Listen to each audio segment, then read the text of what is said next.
Hello everyone, welcome again to fine art study. तो आज के इस वीडियो का हमारा प्रैक्टिस सेट का पार्ट 6 रहेगा। इससे पहले 5 जो पार्ट हैं वो चैनल पर अपलोड हो चुके हैं, ज़रूर देखिएगा आप उन्हें। और तो चलिए आज का जो प्रैक्टिस सेट है वो स्टार्ट करते हैं। देखते हैं पहला क्वेश्चन। सैंधव लोगों के योजनाबद्ध नगर निर्माण की आधारशिला क्या थी? तो देखिए, जब हमने सिंधु घाटी सभ्यता पढ़ा था तो उसमें हमने पढ़ा था कि जो सिंधु घाटी सभ्यता है, जो सैंधव सभ्यता है, वहाँ की जो सबसे पहले तो क्वेश्चन है कि वहाँ की जो सभ्यता है वो कैसी थी। ठीक है, तो वो नगरीय सभ्यता थी, शहरी सभ्यता या नगरीय सभ्यता। तो ये भी एक क्वेश्चन आपका क्लियर होता है। उसके बाद नेक्स्ट है कि जो उनकी आधारशिला थी वो थी नगरों की समांतर सड़कें। ठीक है, उसने सैंधव सभ्यता में हमने पूरा क्लियर किया था। तो इसका राइट आंसर हो जाएगा नगरों की समांतर सड़कें।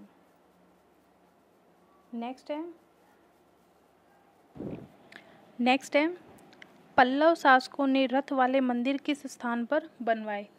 तो बहुत ही महत्वपूर्ण क्वेश्चन है, रिपीटेड क्वेश्चन है कि जो पल्लव शासक थे, सबसे पहले तो जो महाबलीपुरम के मंदिर हैं वो बनवाए थे पल्लव शासकों ने। ठीक है, और कहाँ पर बनवाए थे? महाबलीपुरम में रथ वाले मंदिर। ठीक है, तो क्वेश्चन कैसे भी पूछा जाए। नेक्स्ट क्वेश्चन है कौशाम्बी में स्थित अशोक के प्रयाग स्तंभलेख को किस मुगल बादशाह ने, एक मिनट क्वेश्चन,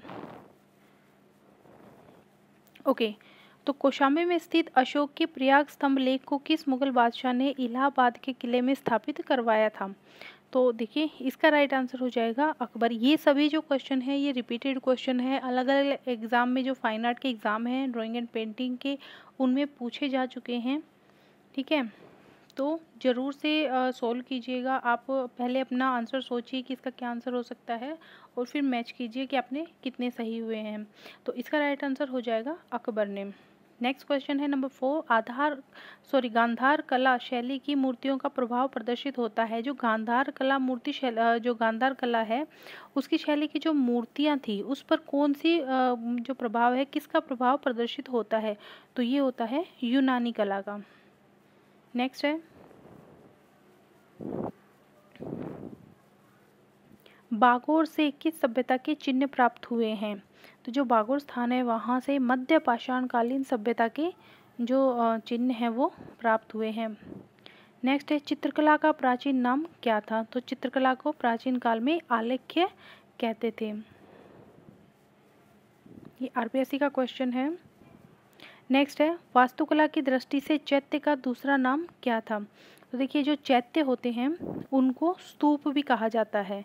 ठीक है, मतलब उनकी जो बनावट है, वास्तुकला है, उसकी दृष्टि से तो चैत्य को ही हम जो स्तूप है वो भी कहते हैं। नेक्स्ट है चांदनी रात में गंगा दर्शन नामक जो कृति है वो किसकी है? चांदनी रात में गंगा दर्शन, ये जो कृति है ये है मुकुल चंद्र रॉय की।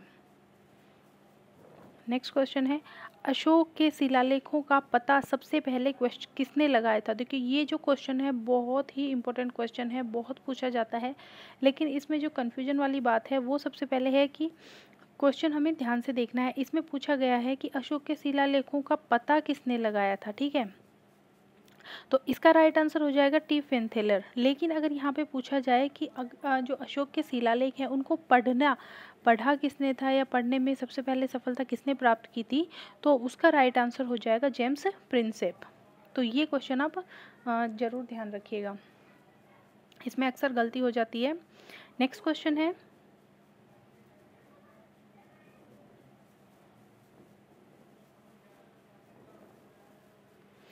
कश्मीर के शासक ललितादित्य मुक्तापीठ ने मातंड सूर्य मंदिर का निर्माण करवाया था, वह किस वंश के थे?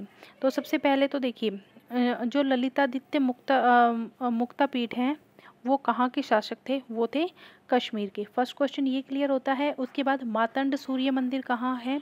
तो ये है कश्मीर में। ठीक है, या फिर सूर्य मंदिर काफ़ी जगह हैं, तो ये मंदिर है कश्मीर में।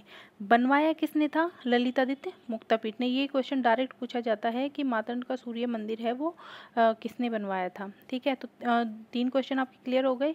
उसके बाद पूछा गया है कि जो ये मंदिर है वो उसका निर्माण ललितादित्य मुक्तापीठ ने करवाया था, तो ये जो शासक है वो किस वंश के थे? ठीक है, तो ये थे कारकोट वंश के। तो एक क्वेश्चन में आपके 4 क्वेश्चन जो 4 पॉइंट है वो क्लियर होते हैं। नेक्स्ट है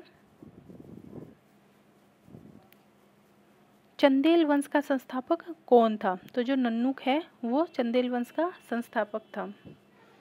नेक्स्ट क्वेश्चन है सरस्वती, कंठाभरण, विद्या विनोद, सम्रांगण सूत्रधार आदि किस शासक की रचना है? तो ये है राजा भोज की। तो ये बहुत अच्छे कवि भी थे। तो इन्होंने ये परमार वंश के थे।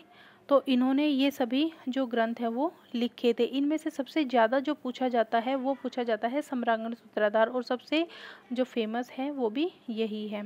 एग्जाम में सबसे ज़्यादा यही पूछा जाता है। नेक्स्ट क्वेश्चन है मुगल कालीन किस चित्रकार ने पागल होकर आत्महत्या कर ली थी? तो वो थे दशवंत।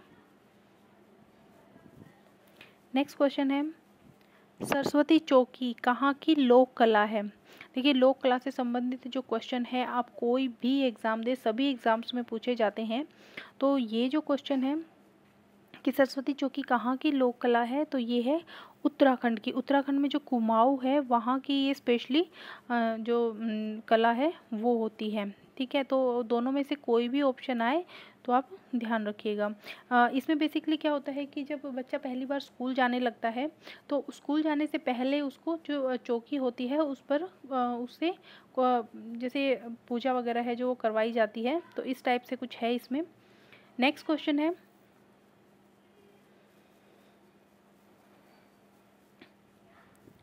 युद्ध स्मारक में सहायता के लिए नेपाल से धातु कास्टिंग किसने सीखी थी? तो युद्ध स्मारक में सहायता के लिए धातु कास्टिंग ये किसने सीखी थी? धातु कास्टिंग की जो प्रक्रिया है वो किसने सीखी थी? तो ये सीखी थी शंखो चौधरी में।